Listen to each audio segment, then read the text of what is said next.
Round 5 na. Round 6, ay, syempre happy kami. Hindi, kumbaga, nung paulit-ulit naman namin sinasabi to, nung linano to, round 1 lang talaga. Kasi, kinakabahan pa kami kung makakapuno kami o hindi. Basta ang sabi lang namin is, wag lang yung malugi, wag lang yung walang manood.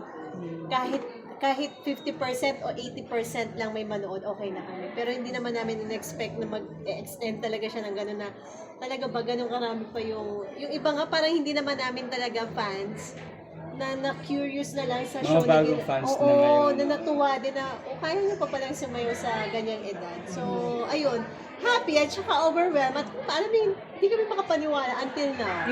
Ano yung naging effect ng concert sa grupo? Yung totoo ha, yung budget. Charot! Di ba? Ngayon Actually, yung una pa man eh, di ba? di ba? Nung budget kasi, nung una, wala talaga. Ngayon, sabi nga namin, nakakaluwag, nakakabawi na kami sa kanila. At hindi lang yon, nagkaroon ng, yun yung pinakamalaking impact, nagkaroon ng maraming shows, yung mga girls na alam namin, makakaipon sila. Kung sakali mang matapos yung concert na to, yung shows na ginagawa namin, makakaipon sila ng malaking pera. Yung pagitan ng round 1 and 2 kasi medyo may ilang araw. Pero yung latest, round 3, 4, 5, magkakasunod eh. Kumusta yung experience nun? Yun kasing round 1, kaya lang namin pinush yung round 2 dahil nga na sold out. And then, sabi ni Nancy, ni NY na isugal natin. Ako talaga personally, hindi ako pumayag. Kasi nga sabi ko na sold out na natin. Baka mamaya hindi natin ma-sold out. Ang pangit yung kalalabasan, di ba? Pero sabi niya hindi, sagot ko to. Nung na-sold out, okay. Sino ang may gustong gumawa ng round 3? Sige, push natin round 3. Parang yun yung finale. Talagang literal na finale naman. Yun nga lang, nung unang araw, nung nakita namin na parang 30 plus thousand yung pila, sabi namin, hindi makikater lahat. Gusto nyo bang gawin 4? Sige, last. Yun yung ano namin eh. Hanggang sa pagkatating ng round 4, ang nangyari naman is 100,000 plus yung nakapila. So, hindi pa rin makikater. Sabi, ano ba? Last. Okay, sige, kaya natin to 3 araw. Kaya ba ng Sunod-sunod. Sunod-sunod. Sila Jopay din yung boss natin. Paano? Kasi hindi naman talaga namin to ginagawa ng, kumbaga, ang tagal na namin hindi ginagawa. Pero nailaban naman din talaga. Ginagawa lang namin kaya namin ginawa yun kasi nga may mga fans na hindi nakapanood. So, para sa kanila.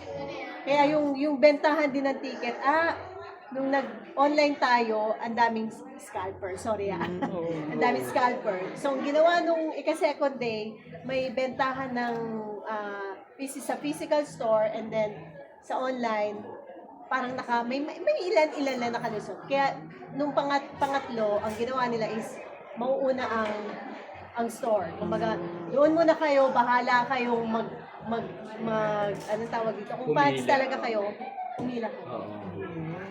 At saka ang maganda kasi dun sa concert nyo, kada isang round, may mga bagong... May mga bago. Diba? Yun naman din talaga, kahit konti lang, may mga bago Yes, silang makikita.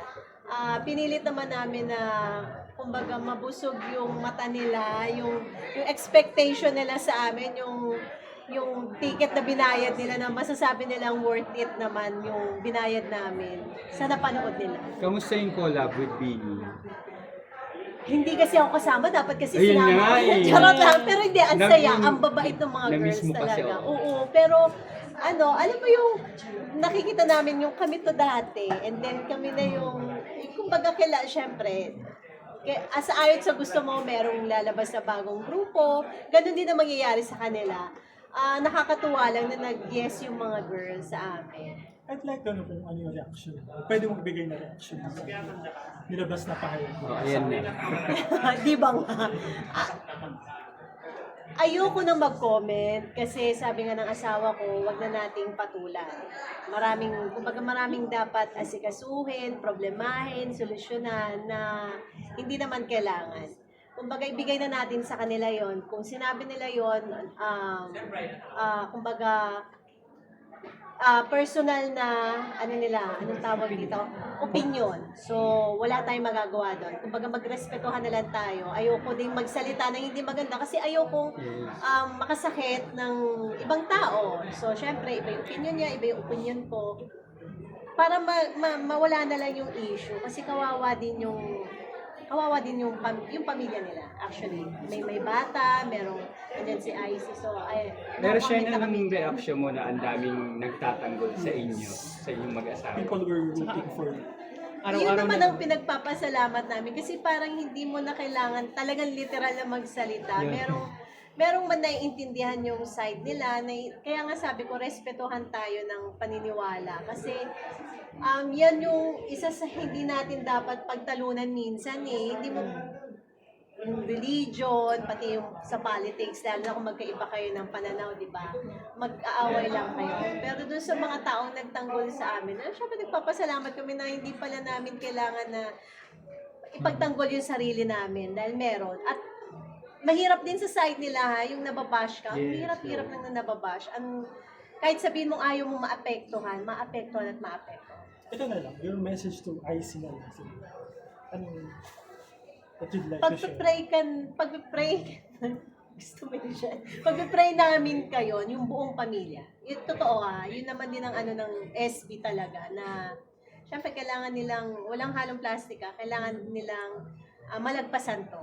Pero after nito, wala naman eh. Pag nagkita kami, saan man, magyayakapan pa rin kami, mag-hi pa rin, magkakamustahan, wala yung talagang sama ng loob kasi wala talaga kami, walang pinag-awayan, wala lahat eh. Nire-respeto namin kung ano yung naging desisyon nilang mag-asawa ng pamilya niya at masaya kami para sa kanila. So yung guesting, yung paglabas ni Isis sa concert, once lang yun ginawa ulit. If ever na magkaroon ulit.